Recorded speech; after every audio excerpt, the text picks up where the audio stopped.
Bienvenue dans cette nouvelle édition du magazine hebdomadaire de la MINUSCA. Ce soir, voici les grands titres de l'information. La République centrafricaine célèbre la Journée des Nations Unies le 24 octobre. 250 réfugiés centrafricains de retour de la République démocratique du Congo. Le chef de la MINUSCA reçoit l'ambassadeur suisse en Centrafrique. Et enfin, le commandant de la force de la MINUSCA en visite officielle dans la ville de Boire. Bonsoir. 24 octobre, les Nations Unies ont été à l'honneur durant cette journée. Ce fut également l'occasion de faire connaître davantage le mandat des agences onusiennes ainsi que la Charte des Nations Unies auprès des populations. Ainsi, plusieurs activités ont été organisées. Merveille Mada nous en dit plus dans ce reportage. Une table ronde a été organisée le samedi 23 octobre 2021 à l'occasion de la Journée des Nations Unies célébrée chaque 24 octobre, jour anniversaire de l'entrée en vigueur de la Charte de l'ONU en 1945. Cette célébration qui associe toutes les agences onusiennes a été marquée par l'organisation d'activités multiples dans la dite table ronde qui s'est déroulée avec la participation de la représentante spéciale adjointe du secrétaire général de l'ONU et coordonnatrice humanitaire Denise Brown, des représentants de la société civile, des organisations de femmes leaders, des plateformes religieuses et de la jeunesse sur le thème « Ensemble pour la paix et le développement de la République centrafricaine ». Lors des échanges, Denise Brown a évoqué les sujets qui préoccupent la MINUSCA dans le cas des enfants soldats et le renforcement de la lutte contre la violence basée sur le genre. À cet effet, selon Denise Brown, l'ONU a injecté 4 millions de dollars pour apporter une assistance aux victimes avec la collaboration du gouvernement. Le conflit et l'instabilité sont l'ennemi de l'avenir des jeunes en RCA. L'âge moyen des combattants au sein des groupes armés, selon moi, ça doit être 17-18 ans. Je ne sais pas s'il y a des études qui ont été faites, mais c'est très jeune. Leur avenir, l'avenir des jeunes et l'avenir de votre pays. Le conflit aussi exacerbe la traite des personnes, femmes et jeunes, parce que la traite des personnes, c'est quoi? C'est l'exploitation sexuelle des femmes et des filles, et aussi l'exploitation au niveau du travail, surtout dans le domaine de l'agriculture. Ça, c'est les jeunes qui sont exploités. Mais honnêtement, sans un investissement du secteur privé, il y a toujours un manque d'emploi pour les jeunes et donc des groupes armés qui vont venir les chercher. Donc, le secteur privé a besoin de la paix et de la stabilité pour faire des investissements. Et c'est tout à fait correct de dire que les Nations Unies ne vont pas couvrir tous les besoins. Ce n'est pas notre rôle. On est là pour soutenir. Donc, ce que nous essayons de faire, c'est de préparer les jeunes pour la prochaine étape. La formation, le renforcement des capacités. Cette table ronde a été suivie de l'organisation d'une conférence débat à l'intention de jeunes étudiants sur leur participation dans le processus de la consolidation de la paix en République centrafricaine et de mieux faire connaître la contribution des Nations Unies pour le relèvement du pays. Nous avons invité nos collègues du système des Nations Unies à travers les agences et la MINUSCA est venue montrer la Charte des Nations Unies pour que les étudiants puissent s'imprégner de cette charte et connaître leur tâche aussi dans l'exercice du travail des Nations Unies. Parce que les Nations Unies ne travaillent pas à seuls. Ils viennent dans un pays, ils doivent travailler ensemble avec la jeunesse, ils doivent travailler avec le gouvernement, ils doivent travailler avec les institutions. La Journée des Nations Unies est célébrée dans tous les États membres avec pour objectif commun de réaffirmer les buts et principes de la Charte des Nations Unies instaurée depuis 76 ans. Merci Merveille. Je vous l'annonçais en titre, 250 réfugiés centrafricains ont été rapatriés. Une cérémonie d'accueil a été organisée au Port Amand en présence du Premier ministre Henri-Marie Dandra. Ingrid Swembo y était présente. Le projet d'appui au retour et à la réintégration des personnes déplacées internes et réfugiées en République centrafricaine par RCA, avec le soutien du Haut-Commissaire des Nations Unies pour les réfugiés HCR, a procédé le vendredi 22 octobre 2021 au rapatriement volontaire de 250 réfugiés centrafricains du Camp Molé en République démocratique du Congo. La cérémonie d'accueil a vu la présence des autorités congolaises, du représentant du HCR, Mohamed Askia Touré, de la représentante spéciale adjointe du secrétaire général de l'ONU en Centrafrique et coordonnatrice humanitaire Denise Brown, de la ministre des Affaires sociales et de la Réconciliation nationale Virginie Baïkoa et du Premier ministre Henri-Marie Dondra. Je voudrais aussi, par la même occasion, demander pardon au nom du gouvernement que dirige Son Excellence Henri-Marie Dondra, Premier ministre chef du gouvernement, sous la très haute impulsion de Son Excellence le professeur Faustin Archange Touadéra, président de la République chef de l'État, et au nom du peuple centrafricain, aux autorités et au peuple congolais, pour tous les actes contraires aux réglementations congolaises ou tout autre acte de désagrément que mes compatriotes auraient posé sur le sol de la République démocratique du Congo. Je réitère une fois de plus toute la gratitude du peuple centrafricain en l'endroit des autorités locales et traditionnelles des zones et régions qui ont accueilli mes compatriotes en difficulté, confirmant ainsi l'hospitalité légendaire du peuple congolais. Me tournant vers vous, mes compatriotes, retournez. Je vous dis bon retour au pays. La signature d'un accord tripartite entre les gouvernements des deux pays et le HCR le 5 juillet 2019 a facilité le retour volontaire des réfugiés centrafricains vivant en RDC dans la dignité et la sécurité. Nous espérons que ces 6 000 réfugiés ne seront qu'un prélude à un retour beaucoup plus massif de près de 700 000 réfugiés aujourd'hui présents dans les pays limitrophes. Monsieur le Premier ministre, la coïncidence de ce rapatriement avec l'annonce par le président de la République de l'arrêt de combat d'un cessez-le-feu implanté aujourd'hui en République centrafricaine, je pense n'est que le prélude d'une réconciliation nationale que nous appelons de nos vœux. Mais je suis certain que votre engagement, bien entendu l'engagement des autres membres de votre gouvernement, ne reflète en réalité que les promesses tenues par le chef de l'État pour s'assurer que la paix est durable en République centrafricaine. Ces réfugiés centrafricains ont fui les conflits armés depuis 2013 pour chercher refuge dans les pays limitrophes avec plus de 173 000 en République démocratique du Congo. L'amélioration de la situation sécuritaire en Centrafrique a encouragé et favorisé le retour de certains dans leur pays d'origine.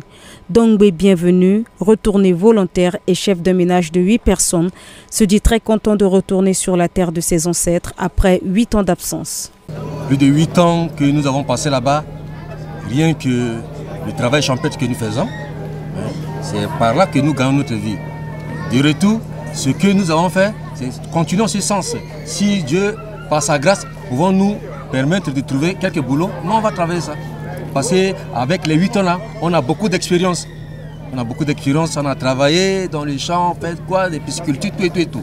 Donc, de notre retour là, nous avons vraiment tenté de part et d'autre pour essayer vraiment de refaire ce que nous avons fait là-bas. Les Nations Unies assistent les rapatriés à leur arrivée. Chaque personne, homme, femme et enfant de 18 ans bénéficie d'un kit d'une valeur de 90 000 francs CFA et les enfants de moins de 18 ans reçoivent 45 000 francs CFA. Ces rapatriés reçoivent aussi un kit de dignité composé d'une serviette, de pain, de savon, de sandales et d'un kit non alimentaire composé de seaux, d'ustensiles de cuisine, de couvertures, de nattes et de bidons d'eau. Je suis contente parce que nous avons fui la guerre pour trouver refuge au Congo et les Congolais nous ont bien accueillis jusqu'à ce que nous ayons décidé volontairement de retourner chez nous au pays. Nous sommes arrivés en bonne santé et je suis très contente. Les premières opérations de rapatriement de la République démocratique du Congo ont commencé en 2020. À ce jour, plus de 5 000 réfugiés centrafricains ont été rapatriés au pays. La pandémie à coronavirus et les crises post-électorales sont la cause de la suspension de ces opérations de rapatriement. Ce que nous attendons du gouvernement de notre pays, c'est de nous faire la grâce. De faire la grâce, de penser à nous et puis penser à ceux qui sont restés là-bas. Parce que nous sommes nombreux là-bas. Pensez à nous, pensez à ceux qui sont restés là-bas. Et puis nous souhaitons que le gouvernement vraiment fasse un effort, multiplie son effort pour que cette paix-là revienne définitivement. parce que nous avons vécu beaucoup de choses. La vie des réfugiés, ce n'est pas facile. Donc nous ne souhaitons plus que vraiment il y a la guerre. Dans le cadre de la reprise de cette opération de rapatriement, 6160 réfugiés centrafricains ont décidé volontairement de bénéficier d'un retour facilité par le HCR entre le 22 octobre et le 10 décembre 2021. Depuis 2017, le HCR a déjà facilité le retour de plus de 21 419 rapatriés centrafricains en provenance majoritairement de la République démocratique du Congo, de la République du Congo et du Cameroun. Merci Ingrid pour ce reportage riche en émotions. L'ambassadeur suisse en Centrafrique, Martin Strub, a rendu une visite de courtoisie au chef de la MINUSCA, Mankeur Ndiaye. Au cœur des échanges, le contexte sécuritaire dans le pays. Fanny Balekossi pour plus de détails. Le représentant spécial du secrétaire général des Nations Unies et chef de la MINUSCA, Mankeur Ndiaye, a reçu le mercredi 27 octobre 2021 Martin Strub, l'ambassadeur suisse en République centrafricaine, avec résidence à Yaoundé, afin d'échanger sur la situation politique, sécuritaire et les perspectives liées à l'accord de paix. La Suisse est un partenaire aussi important pour le pays. Et la Suisse aussi est très engagée, comme vous le savez, au plan international, pour la promotion du droit humanitaire international. Et elle sera certainement au Conseil de sécurité dans 2 ans. Le travail d'une mission de maintien de la paix, comme vous le savez, intéresse tous les membres du Conseil. Donc je voudrais encore une fois remercier l'ambassadeur d'avoir fait le déplacement ici à Bangui et nous avoir rendu une visite de travail extrêmement importante pour la mission et surtout aussi pouvoir bénéficier de tout le soutien aussi de la Suisse dans la mise en œuvre du mandat de la MINUSCA. Martin Strub a été nommé le 17 février 2021 ambassadeur au Cameroun, en République centrafricaine et en Guinée équatoriale, avec résidence à Yaoundé. Il a présenté ses lettres de créance au chef de l'État, Faustin Archange Touadéra, le mardi 26 octobre 2021. Merci Fanny. Le commandant de la force de la MINUSCA, le général de corps d'armée Daniel Sidiki Traoré, s'est rendu dans la ville de Bouar afin de visiter les infrastructures pénitentiaires récemment réhabilitées avec l'appui financier de la MINUSCA. Il a également présidé une cérémonie de remise de médailles de l'ONU au casque bleu du contingent bangladais. Notre reporter Geoffroy Bantas a aussi fait le déplacement. 900 éléments du 7e contingent bangladais de la MINUSCA ainsi que des observateurs militaires de différentes nationalités et les officiers d'état-major du quartier général de secteur ouest en fin de mission ont reçu la médaille des Nations Unies le jeudi 28 octobre 2021 au camp bangladais dans la ville de Bouar, située à 452 km au nord-ouest de Bangui. Cette distinction est attribuée aux casques bleus déployés en République centrafricaine après au moins 3 mois de présence, souvent à la veille de leur départ, en reconnaissance à leur service pour la paix.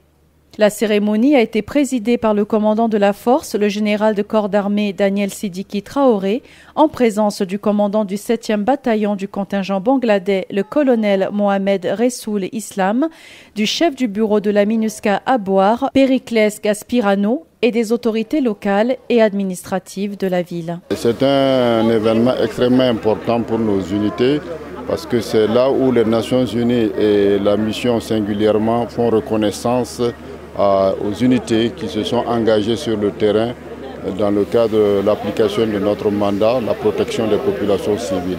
Donc c'est une cérémonie très solennelle et j'ai tenu à être présent pour leur témoigner de tout l'intérêt et de toute la reconnaissance que les Nations Unies et la MINUSCA portent à ce bataillon et particulièrement au travail qu'ils ont fait dans le secteur ouest.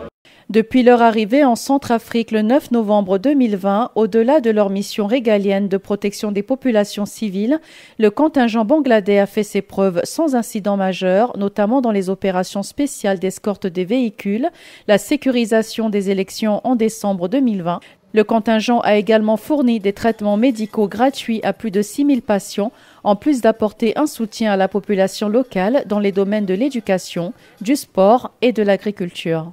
À la fin de la cérémonie de remise de la médaille de l'ONU au contingent, le commandant de la force a aussi remis 3 charrettes et une motocyclette à un groupement communautaire de 27 femmes qui ont bénéficié d'une formation d'1 mois en agriculture.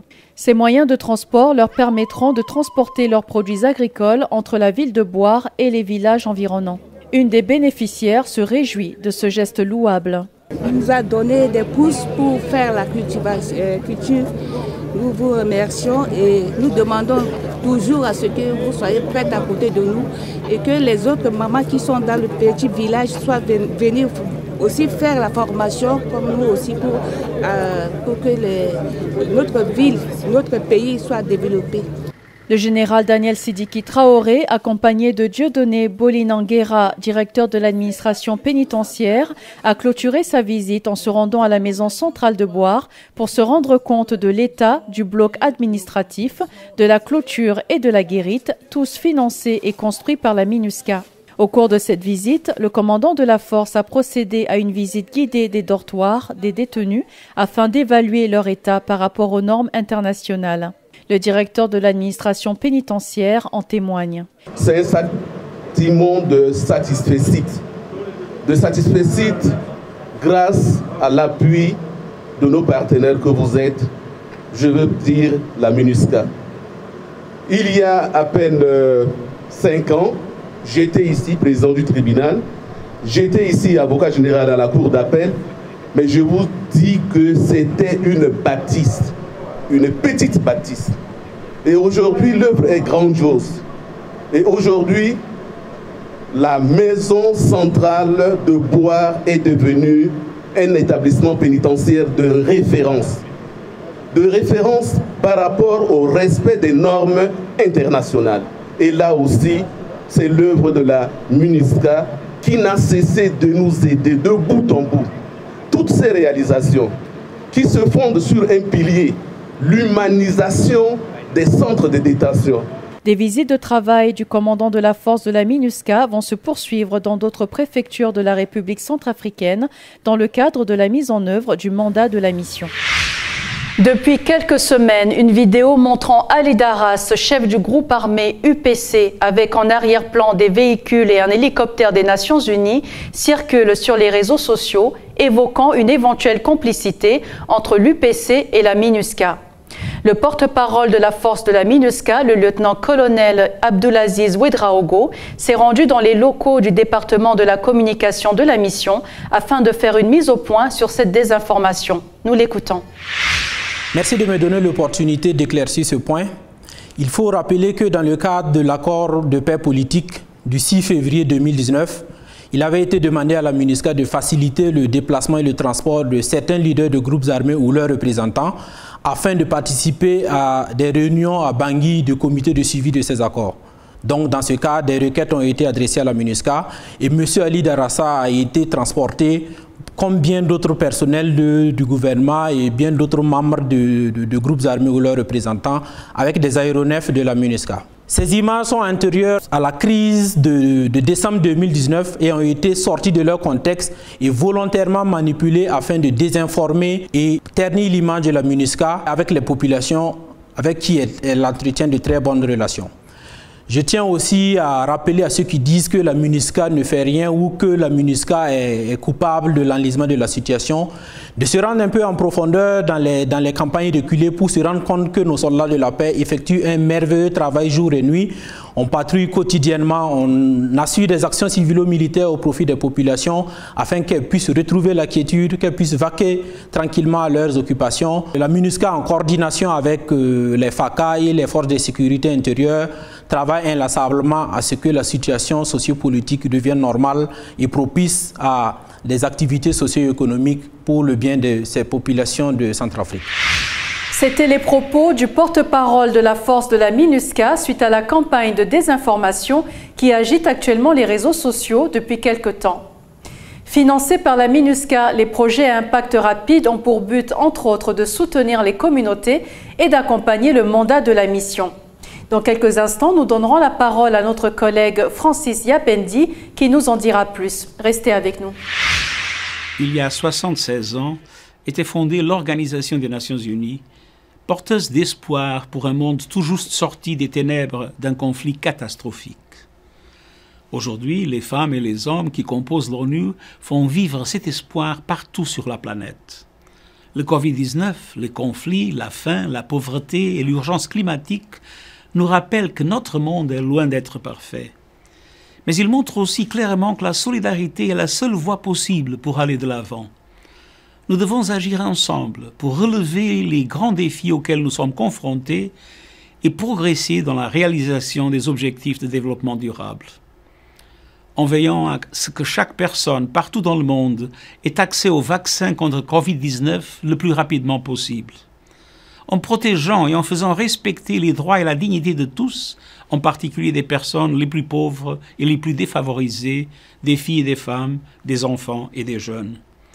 En nous employant à mettre fin aux conflits qui déchirent notre monde, en prenant des engagements climatiques ambitieux pour sauver notre planète et en les honorant, et en bâtissant une gouvernance mondiale plus inclusive, plus efficace et fonctionnant davantage en réseau, comme détaillé dans mon récent rapport, notre programme commun. Les valeurs qui sous-tendent la Charte des Nations Unies depuis 76 ans, la paix, le développement, les droits humains et l'égalité de chance pour tous, n'ont pas de date d'expiration. À l'occasion de la Journée des Nations Unies, faisons corps autour de ces idéaux et soyons à la hauteur de la promesse du potentiel et de l'espoir qui incarne l'ONU.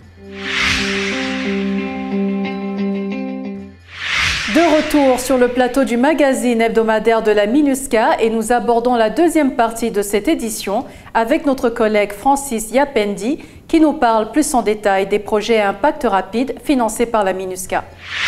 Merci Pascal. Les projets à impact rapide sont financés par la MINUSCA à hauteur de 50 000 $ avec une période de mise en œuvre ne dépassant pas 6 mois. Ils doivent contribuer à soutenir la mise en œuvre du mandat de la MINUSCA à travers, par exemple, le renforcement des institutions nationales pour assurer la restauration de l'autorité de l'État ou encore pour soutenir les initiatives de réconciliation et de protection des civils. Suivez pour plus de détails ce documentaire très instructif réalisé par le département de la communication de la MINUSCA. De retour de patrouille, les policiers centrafricains retrouvent les locaux récemment rénovés du commissariat du 5e arrondissement de Bangui. Électricité, mobilier, peinture, toiture, matériel ont été financés par un projet à impact rapide de la MINUSCA. Désormais, les policiers du commissariat du 5e arrondissement de Bangui travaillent dans de bonnes conditions et la clientèle afflue. En témoigne Mohamed Dioudo, imam du quartier Bibali, qui est venu se plaindre d'un vol. Je me suis présenté ici par rapport à un cas de vol. Je suis commerçant. Je me suis rendu compte ces derniers temps qu'il y a la présence des policiers. L'autorité s'est installée. Si on a un problème, on peut se présenter à la justice. La police fait partie de la justice. La police, c'est la justice. Ouvert 24 heures sur 24, le commissariat du 5e arrondissement de Bangui accueille chaque jour des dizaines de personnes du quartier et de ses environs.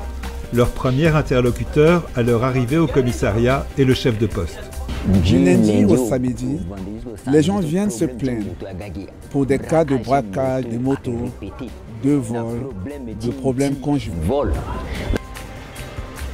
Une grande partie de la clientèle du commissariat du 5e arrondissement provient du PK5, un quartier de Bangui à majorité musulmane situé à proximité. J'ai confiance avec les autorités. Par rapport à la présence de ces policiers, les gens ne sont plus inquiets. Ils viennent acheter nos marchandises. C'est ce qui explique ma présence ici. J'ai attrapé un voleur, je l'ai emmené ici. Je suis vraiment ravi du travail de ces policiers. Les gens ont de plus en plus confiance en la police. Et les preuves sont là. Les gens viennent spontanément à la police, porter plainte, faire des dépositions, faire des déclarations, donner des informations aux policiers, ce qui les aide dans le travail. La confiance revient. Le caractère multiconfessionnel de la clientèle du commissariat du 5e arrondissement témoigne du retour à la paix dans la capitale et de la confiance retrouvée de la population de Bangui envers les forces de l'ordre. Dans les 2 à 3 années passées, le calme est revenu. La paix est revenue. On n'entend plus de crépitement des armes. On travaille en symbiose. Les voisins amènent les plaintes vers le P45 parce que le commissariat du 3e n'est pas encore opérationnel. Voire même les frères musulmans viennent déposer leurs plaintes ici. Ces derniers temps, ça va, on est vraiment tranquille.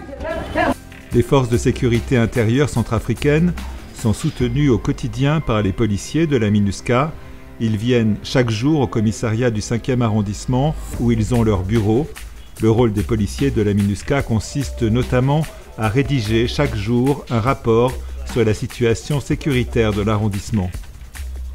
Ils participent au renforcement des capacités des policiers centrafricains à travers leur assistance quotidienne et des cours sur les principes qui gouvernent le travail des policiers.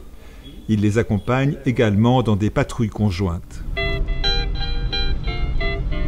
Au cours de ces patrouilles, les policiers centrafricains et de la MINUSCA vont au contact de la population pour les rassurer sur leur rôle et mieux comprendre la situation sécuritaire de l'arrondissement. Le travail de la police est applaudi par le maire du 5e arrondissement, Alain Yemo, qui se réjouit du retour de la sécurité dans son quartier. Les aléas de la vie arrivent à tout le monde, que ce soit le président de la République. Vous connaissez ce que c'est que des aléas de la vie. Vous savez que hier, les FSI étaient considérés comme, quand par exemple une population en face des FSI, c'est comme si cette population se trouve en face d'un adversaire ou bien d'un ennemi, parce que c'est la répression. Hein. Mais maintenant, on est en train d'observer la police de proximité. Hein. Donc c'est plus la répression, mais c'est un partage, c'est un échange, c'est une éducation. Hein. Le FSI se trouve être celui qui éduque la population qui se veut être par exemple un malfrat ou bien qui se trouve hors de la loi, mais il appartient au FSI de pouvoir l'éduquer pour que cette population se retrouve dans la ligne droite, parce qu'un État est régi par les lois et les règlements. Et il appartient à ces FSI, par exemple police, gendarmerie, qui sont des officiers de police judiciaire, de pouvoir réorienter, de pouvoir éduquer la population afin que cette population observe les bonnes règles sociales. La mairie du 5e arrondissement de Bangui, adjacente au commissariat, a également été rénovée dans le cadre d'un projet à impact rapide de la MINUSCA. La salle de conférence où le maire organise ses réunions a été entièrement réhabilitée. La mairie était vandalisée à l'époque. La mairie a été vandalisée, mais il y a les partenaires de bonne volonté qui nous ont prêté main forte. Et la salle de réunion a été réhabilitée par MINUSCA, le nouveau représentant spécial en la personne de l'excellence Moker Ndiaye est venu le mois de juillet faire l'inauguration du bâtiment abritant la salle de réunion de la municipalité du 5e arrondissement. Pour mieux répondre aux besoins de la population, le maire travaille avec plusieurs chefs de quartier. Un des chefs de quartier du 5e arrondissement, Haroun Ouad, habite à proximité de la mairie. Il reçoit ce jour-là des représentants de groupes de femmes. Dans notre quartier maintenant, il y a la sécurité. Parce que depuis que la MINUSCA a réhabilité le commissariat du 5e arrondissement, et ils ont amené beaucoup d'élèves policiers ici, l'effectif des policiers nous permet de bien sécuriser notre secteur. Donc notre secteur pour le moment, c'est on ne peut pas dire en 100%, mais à peu près à 80% de sécurité. La population du 5e arrondissement de Bangui est très jeune. Confrontés au chômage et à l'inactivité, ces jeunes sont considérés par les autorités du quartier comme devant devenir les bénéficiaires prioritaires des programmes de développement. Je demande à la MINUSCA et au gouvernement de voir un peu sur les jeunes du 5e arrondissement parce qu'ils ont beaucoup de difficultés. Ils n'ont pas de travail. Et il y a d'autres qui sont là le matin jusqu'au soir, ils ne font rien. S'ils trouvent un petit déchargement, ils trouvent quelque chose, mais s'il n'y a pas de déchargement, ils n'ont rien à faire, donc ils sont là. Donc il faut encourager quand même ces enfants-là, ou bien les former sur les métiers. Il y a d'autres qui peuvent devenir des chauffeurs, il y a d'autres qui peuvent devenir des maçons. Il faut les former dans tous les métiers.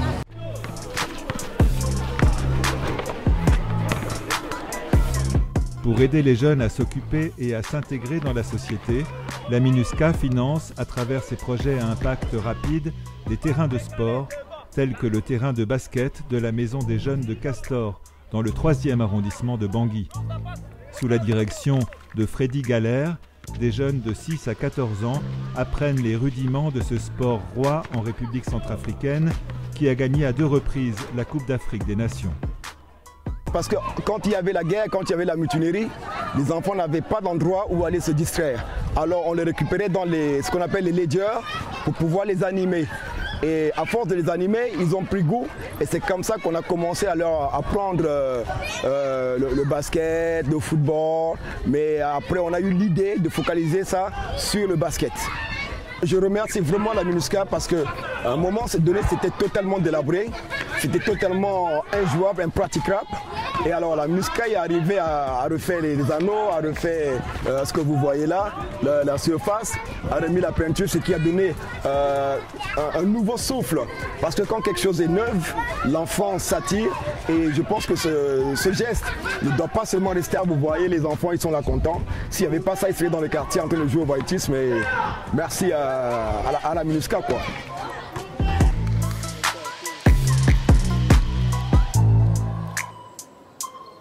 Le travail de Freddy Galère est encadré par la Fédération nationale de basketball, située dans un stade à Bangui, où le défunt président Bokassa s'était fait couronner empereur.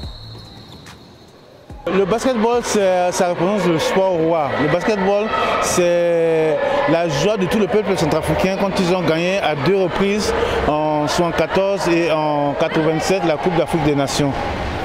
Vous voyez derrière moi, vous voyez tous ces jeunes qui sont en train de s'entraîner, etc. Le basketball, c'est le sport roi en République centrafricaine. Quand vous voyez ces jeunes-là, et que vous voyez ce qu'ils font, vraiment, on leur apprend aussi l'éducation de base. C'est-à-dire que ne pas être violent, accepter son adversaire, être tolérant, obéir comme nous on faisait, par exemple, quand l'hymne national est chanté, tout le monde doit se tenir droit et respecter l'hymne national, respecter les anciens. Voilà ce qui est important que nous inculpons aussi à ces jeunes-là. C'est vrai, il y a le sport, mais c'est vrai aussi, c'est l'éducation de base. Et c'est l'éducation de base, quand c'est comme ça, les efforts que ces enfants font vont les éviter de tomber dans la violence gratuite. C'est-à-dire se bagarrer, prendre de la drogue, prendre n'importe quoi, etc. Donc ces jeunes-là, ils sont éduqués. Ils sont éduqués parce que c'est ce que nous connaissons depuis et c'est ce qui nous a permis d'être en 1974 et en 1987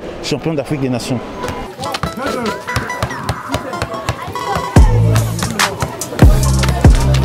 Plusieurs jeunes joueurs de basket centrafricains ont été recrutés par des clubs en France ou aux États-Unis. Ils exercent un formidable pouvoir d'attraction sur la jeunesse centrafricaine, comme Guéry Mgopot, qui va bientôt partir s'entraîner aux États-Unis. Ce que je peux dire aux enfants, mes coéquipiers ou on peut dire que voilà, tout ce que fait, on doit seulement travailler dur, regarde pas l'argent, tout ça. Moi je souffrais avant, tout le monde connaît Jerry, on m'appelle Sao. Je souffrais, il n'y a rien à manger, je taffe. Parfois je rentre, mes soeurs me disent voilà, il faut abandonner, tu ne manges pas, il faut dire ça. Voilà. Je dis voilà, je suis toujours dedans. Voilà. Donc j'ai seulement eu à dire qu'il faut travailler dur, laisser le petit l'argent, il faut travailler dur, avoir une ambition, rêve, et voilà, rien n'est impossible.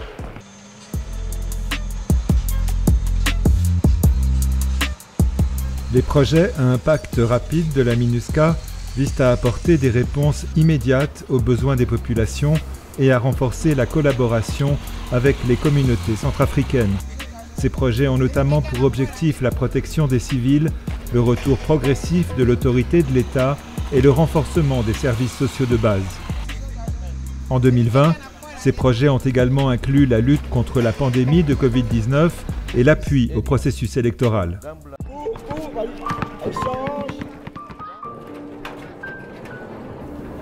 Depuis la création de la MINUSCA, plus de 500 projets à impact rapide ont été réalisés en République centrafricaine pour un montant global de plus de 16 millions de dollars. Pour faire une demande de financement de projets à impact rapide, il faut se rapprocher d'une des composantes civiles, militaires ou de police des Nations Unies avec une proposition de projet à soumettre. Après révision par un comité ad hoc, les meilleurs projets sont retenus pour être mis en œuvre par des partenaires identifiés. Pascal. Merci Francis. Cette édition est à présent terminée. Merci de nous avoir suivis. Merci de votre fidélité. Je suis Pascal Serra. Prenez bien soin de vous et à très bientôt.